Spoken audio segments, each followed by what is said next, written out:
Hi dear children, welcome back to our biology class. Hope all of you are well. Today I am going to give you a recap of the chapter Life Mysteries in Little Chambers that we discussed so far. Okay, let's start our class. First we studied about the parts of the microscope and its functions. There are 6 parts. They are eyepiece, knob, objective lens, stage and clip, condenser and mirror. First one is the eyepiece. It is the lens used by the viewer looks through to see the specimen. Second one is the knob. It is used to adjust the focus. Next is objective lens. It magnifies the object and produces the real image of the object. The next one is the stage and clip. The stage is used to place the slide and clip is used to fix the slide firmly on the stage. Next is the condenser. It controls the light.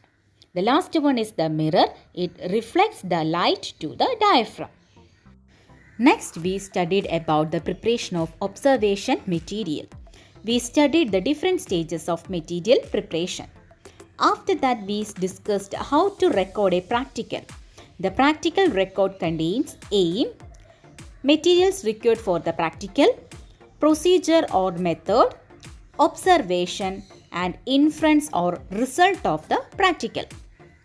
Then we studied about how Robert Hooke discovered cell. He observed the section of a cork through a simple microscope and called the tiny chambers seen in the section cell. Then we discussed about the milestones in the history of cell biology. The first scientist is Robert Brown. He discovered the center of the cell and named it the nucleus. Next is M.J. Schleiden. He found out that the body of a plant is made up of cells. Theodor Schwann. He found out that the body of an animal is made up of cells. Then Rudolf Virchow. He inferred that new cells arise only from the existing cell.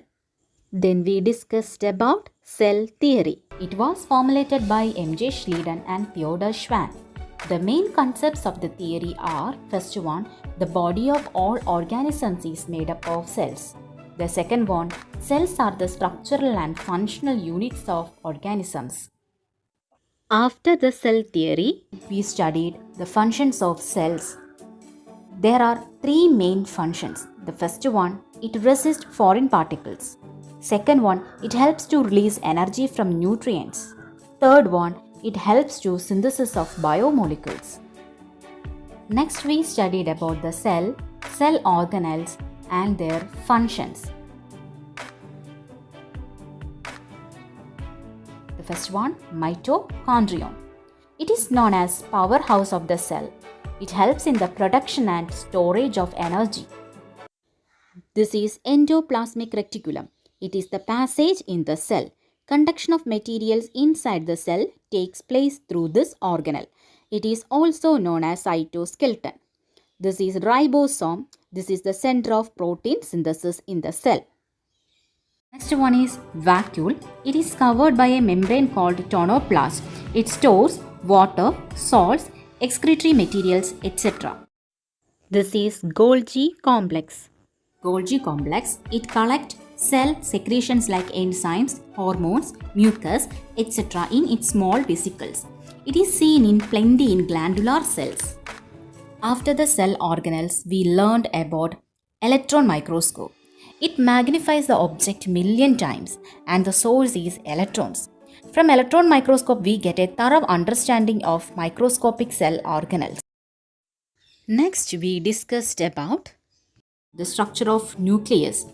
Nucleus consists of 5 parts. They are nuclear membrane. It covers the nucleus. The nuclear pores, the holes that present in the nuclear membrane. It helps in the conduction of materials to and from the nucleus. Next one is nucleoplasm. It is the fluid part of the nucleus. Nucleolus and chromatin reticulum are seen here. The next one is the nucleolus. They play a major role in synthesis of ribosomes. The next one is the chromatin reticulum.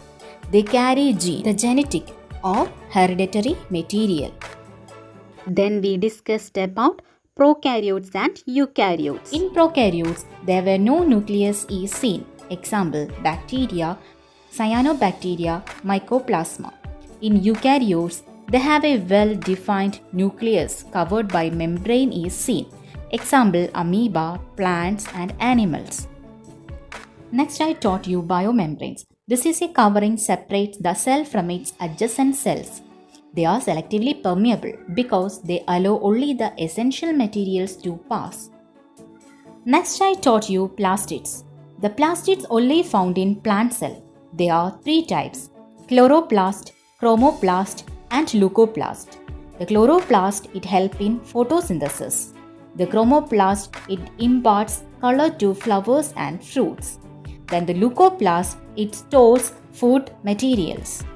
Last we studied about the comparison between plant cell and animal cell. The nucleus, cell membrane, mitochondria, Golgi complex, endoplasmic reticulum, ribosomes, cytoplasm are seen in both cells. The centrosome and lysosomes are only seen in animal cell. The cell wall, vacuole and the chloroplast are seen only in plant cells. These are the points we discussed in the whole chapter. Hope you understood all these contents. If you have any doubts regarding this chapter, please inform me through the WhatsApp. Do this activity in your notebook. See you in the next class. Thank you.